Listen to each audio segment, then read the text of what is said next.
Hello friends, welcome again. তো সবাইকে আমন্ত্রণ জানাচ্ছি নতুন একটি ভিডিওতে।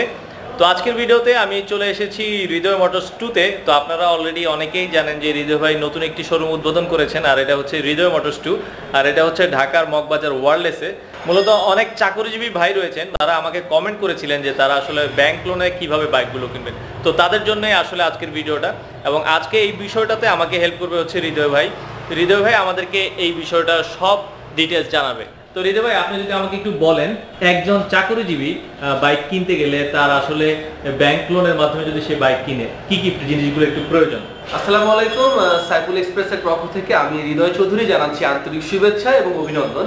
যারা এই মুহূর্তে দেশে এবং দেশের বাইরে বসে যে আমাদের ভিডিওটি দেখছেন তাদেরকে অসংখ্য ধন্যবাদ এবং শুভেচ্ছা। বন্ধুরা, আজকে সাইফুল ভাই নতুন একটি কনসেপ্ট রেডি করেছে, সেটা হচ্ছে যে অনেকে কল দেয়, অনেকে জানতে চায়, তারা অনেক সময় শোরুমে আসতে পারে না, ভিজিট করতে পারে না, তাদের জন্য যে আসলে চাকরিজীবী যারা সরকারি এবং যারা বেসরকারি চাকরিজীবী আছে সাইফুল, তারা কিভাবে হৃদয় মোটরস 2 থেকে বা হৃদয় মোটরস 1 থেকে তারা কিস্তির মাধ্যমে ব্যাংক লোনের মাধ্যমে বাইকটি কিনতে পারে। আজকে এই বিষয়টা নিয়ে তোমার এই সেগমেন্টটা ছিল। তো ভাই, মূলত একজন চাকরিজীবী আপনার যদি ব্যাংক লোনের মাধ্যমে বাইক কিনতে যায়, তার কোন কাগজটা সবচেয়ে প্রথমে প্রয়োজন? হ্যাঁ, ধন্যবাদ সাইফুল। সর্বপ্রথম সবচেয়ে বড় ব্যাপার হচ্ছে যে সে ব্যাংক লোন পাবে কি পাবে না, কিছু ক্রাইটেরিয়া ফিল আপ করতে হবে অ্যাট ফার্স্ট। প্রথম ক্রাইটেরিয়া হচ্ছে যে সে যেই চাকরি করুক না কেন, সরকারি বা বেসরকারি, তাকে অবশ্যই ঢাকার মধ্যে হতে হবে, কারণ ঢাকার বাইরে এখন আমাদের কোনো লোন চালু হয়নি। অর্থাৎ ঢাকার মধ্যে যারা আছে চাকরিজীবী রয়েছে তারাই শুধু আপনাদের এখান থেকে বাইকটা নিতে পারবে। ইন ফিউচারে আপনাদের তো প্ল্যানিং রয়েছে ঢাকার বাইরেও, ইন ফিউচার যখন হবে তখন আমরা আবার ব্লগের মাধ্যমে তোমাদের জানিয়ে দেওয়া হবে। তো ঢাকার মধ্যে যারা রয়েছে তারা কিভাবে নেবে? ঢাকার মধ্যে ফার্স্ট ক্রাইটেরিয়া হচ্ছে যখন তার ঢাকার মধ্যে থাকলো এবং সরকারি বা বেসরকারি যে কোনো জব হোক না কেন, তার স্যালারির সর্বনিম্ন 20,000 টাকা হতে হবে ফার্স্ট। মিনিমাম 20,000 টাকা তার স্যালারিটা হতে হবে। এখন 20,000 টাকার মধ্যে কিন্তু একটা ডেফিনেশন আছে যে তার এই স্যালারিটা কি সে ব্যাংক থেকে উইথড্র করে না সে ক্যাশে নেয়। যদি ক্যাশে নেয় তাহলে কিন্তু আমাদের ক্রাইটেরিয়ার বাইরে চলে যাবে।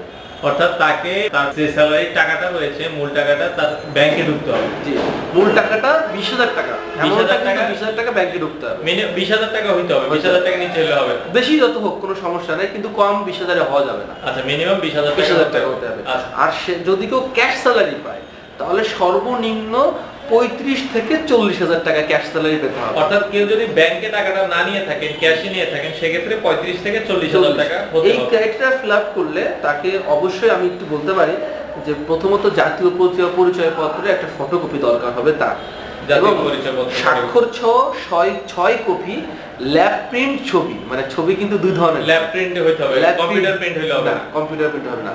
এবং গ্রান্টার যে হবে যে কোনো একজন পরিচিত ব্যক্তি হতে পারে, তার এনআইডি কার্ডের ফটোকপি, তার একটা ইলেকট্রিসিটি বিলের ফটোকপি এবং ল্যাব প্রিন্টের 2 কপি ছবি লাগবে। মানে গ্রান্টার যে হবে তারও 2 কপি ছবি লাগবে। আচ্ছা, পাশাপাশি যে ব্যক্তি বাইকটা পারচেজ করবে তার অবশ্যই টিন সার্টিফিকেট থাকতে হবে। টিন সার্টিফিকেটটা থাকতে হবে।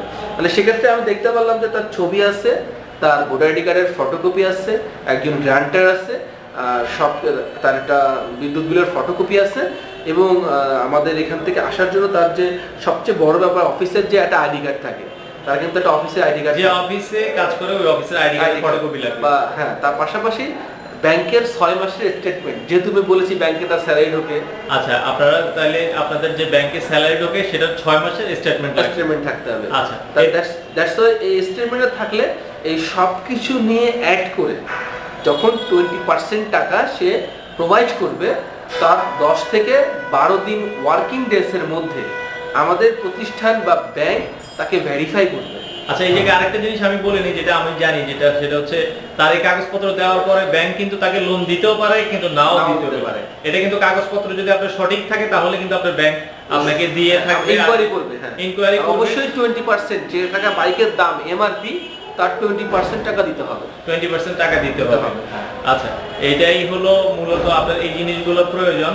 আর এরপরে কি আর কোনো কিছু অ্যাড করা আছে? জাস্ট এত সব কিছুতে আমাদের ফর্মালিটি অফিসে ফিল আপ করে জমা দেওয়ার পরে কিছুদিন ওয়েট করলে 10 থেকে 12 ওয়ার্কিং ডেজ আমাদের সম্পূর্ণ ভেরিফাই কমপ্লিট হওয়ার পরে দ্যাটস ওয়াই আমরা যখন লোন স্যাংশন হবে তখন আমরা তাকে ডেকে বাইকটা তাকে আমরা হ্যান্ড ওভার করে দিব। আর যে টাকা মাসিক লেনদেন হবে তার যে টাকাটা আসতেছে প্রিমিয়ার, এটা কিন্তু সে প্রতি মান্থলি ব্যাংকই নিজ দায়িত্বে তার কাছ থেকে নিয়ে নেবে, ব্যাংকই নিয়ে নেবে। আমরা জাস্ট তাকে প্রোভাইড করব। এবং এই গাড়িটা কিন্তু যৌথ নামে হবে, যে বাইক পারচেস করছে তার নামে এবং যে ব্যাংকের নামে, দুই নামে। কাগজপত্রটা কার নামে হবে? দুই নামে হবে।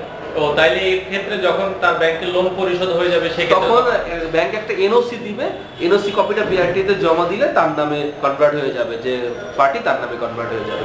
তো দর্শক আপনারা আসলে বুঝলেন আসলে কিভাবে চাকরিজীবীরা আপনারা ব্যাংক লোনের মাধ্যমে বাইক কিনবেন। তো ভাই আপনি কি আর কোনো জিনিস শেয়ার করবেন? আমি বলতে চাই যে যারা অবশ্যই এই বাইকে কোন কোন বাইকের পরে লোনটা হবে একটু বলে দিই। টিভিএস, বাজাজ, হিরো এবং ইয়ামাহা, এই চার কোম্পানির নামে ব্র্যান্ডেড গুলো যে কোনো বাইকের যে কোনো মডেল সে দিতে পারে। পাশাপাশি আরেকবার একটু বলে দেন ভাই, কোন টিভিএস, বাজাজ, হিরো এবং ইয়ামাহা যে কোনো মডেল যদি আসে তাহলে এখান থেকে হৃদয় মোটরস ট্যুর থেকে আপনারা এখান থেকে ব্যাংক লোনের জন্য আমরা অ্যাপ্লাই করতে পারবো, আপনাদেরকে আমরা হেল্প করব।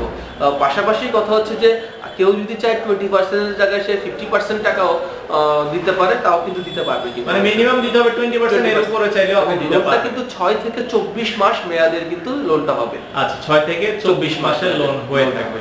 তো এই ছিল মোটামুটি। তো হৃদয় ভাই আপনাকে অসংখ্য ধন্যবাদ সাইফুল এক্সপ্রেস এত সুন্দর একটা কনসেপ্ট নিয়ে আমাকে হেল্প করার জন্য। ধন্যবাদ। সো ফ্রেন্ডস, আপনাদের যাদের কনফিউশন ছিল, যারা চাকুরিজীবী রয়েছেন আসলে তারা কিভাবে বাইকটা কিনবেন, তো যারা আসলে চাকুরিজীবী রয়েছেন তারা অলরেডি আসলে আপনারা জেনে গিয়েছেন আপনারা ব্যাংক লোনের মাধ্যমে কিভাবে বাইকটা কিনবেন। আপনারা ব্যাংক লোনের মাধ্যমে শুধু হৃদয় মোটরস থেকে এই বাইকগুলো আপনারা পারচেস করতে পারবেন। সেই জন্যই হৃদয় মোটরসের যেই অ্যাড্রেসটা রয়েছে, ফোন নাম্বার রয়েছে, সব কিছু আমি ভিডিও ডিসক্রিপশনে দিয়ে দিয়েছি। আপনাদের প্রয়োজন হলে আপনারা ভিডিও ডিসক্রিপশন থেকে কালেক্ট করে নেবেন। সো ফ্রেন্ডস, কথা বাড়াচ্ছি না, আজকের ভিডিওটা এই পর্যন্তই। দেখা হবে নতুন কোনো ভিডিওতে। সে পর্যন্ত ভালো থাকবেন, সুস্থ থাকবেন। আল্লাহ হাফেজ।